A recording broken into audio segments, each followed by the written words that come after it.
మరి మేము తల్లి వందనం 15,000 రూపాయలు, తల్లి వందనం తల్లికి డైరెక్ట్గా 13,000, పాఠశాలకు 2,000 ఇచ్చామన్నాం.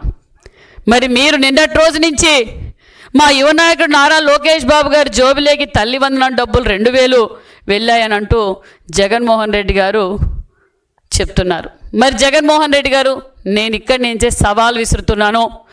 మీరు నిరూపిస్తే నా మంత్రి పదవికి, నా ఎమ్మెల్యే పదవికి కూడా నేను రాజీనామా చేయడానికి సిద్ధమే.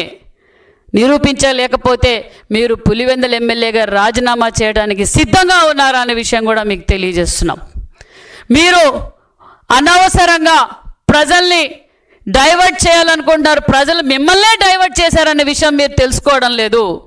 మీకు ప్రతిపక్ష హోదా కూడా ఇవ్వలేదు అంటే మీ మీద ఎంత వ్యతిరేకత ఉంది, మీరు ఏ విధంగా ప్రజల్ని ఇబ్బంది పెట్టారు, పిల్లల్ని కావచ్చు, మహిళల్ని కావచ్చు, ఈ రాష్ట్రాన్ని ఏ విధంగా అధోగతం చేశారన్న విషయం ప్రజలు తెలుసుకునే మీకు ప్రతిపక్ష హోదా పెట్టారు. మరి నా సవాలుకు మీరు సిద్ధమైతే మీరు ఖచ్చితంగా నిరూపించాలి. అనవసరంగా మమ్మల్ని మీద కానీ మా యువగలం అధినేత నారా లోకేష్ బాబు కింద నిందలు వేస్తే సహించే ప్రసక్తే లేదు. నా సవాల్ స్వీకరించడానికి మీరు సిద్ధంగా ఉండాలి. లేకపోతే మీ ముక్కును నేలకు రాసి క్షమాపణ కోరుతారా? అనవసరంగా డైవర్షన్ పాలిటిక్స్ చేస్తే ప్రజలు మీరు ఏం చేస్తున్నారు, ఎలా శవ రాజకీయాలు చేస్తున్నారు అన్న విషయం ప్రజలకు అందరికీ అర్థమైపోయిందన్న విషయం కూడా తెలియజేస్తున్నాం. మీకు ప్రజలే గట్టిగా గుణపాఠం చెప్పారు, మరి మీకు ఇంకా బుద్ధి రాలేదు.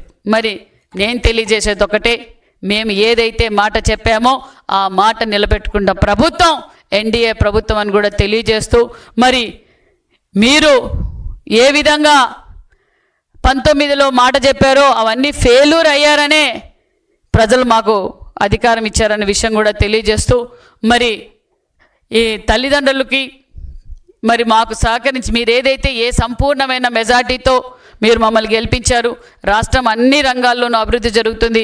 ముఖ్యంగా ఈ కష్టకాలాల్లో ఈ తల్లి వందనం ఇవ్వటం నిజంగా చాలా బాధ్యతంగా మా యువగలం అధినేత విద్యాశాఖ మంత్రి నారా లోకేష్ బాబు గారు తీసుకున్న నిర్ణయం ప్రజలు రాష్ట్ర వ్యాప్తంగా తల్లిదండ్రులలో కళ్ళల్లో ఆనందం కనిపిస్తుంది. భావితరాల భవిష్యత్తుకి ఇది ఒక మంచి పునాదులు. ఇంట్లో ఎంతమంది ఉంటే అంతమంది పిల్లలకు తల్లి వందనం అందడం చేయడం చాలా ఆనందంగా ఉంది. పిల్లలు కూడా, తల్లిదండ్రులు కూడా చాలామంది మాకు వాట్సాప్ ద్వారా కావచ్చు అనేకసార్లు కృతజ్ఞతలు చెప్పడం చాలా సంతోషంగా ఉందన్న విషయం కూడా తెలియజేస్తూ, మరి జగన్మోహన్ రెడ్డి గారు సవాల్కు సిద్ధం కావాలన్న విషయం కూడా తెలియజేస్తున్నాం. Please subscribe to Leo news for more videos.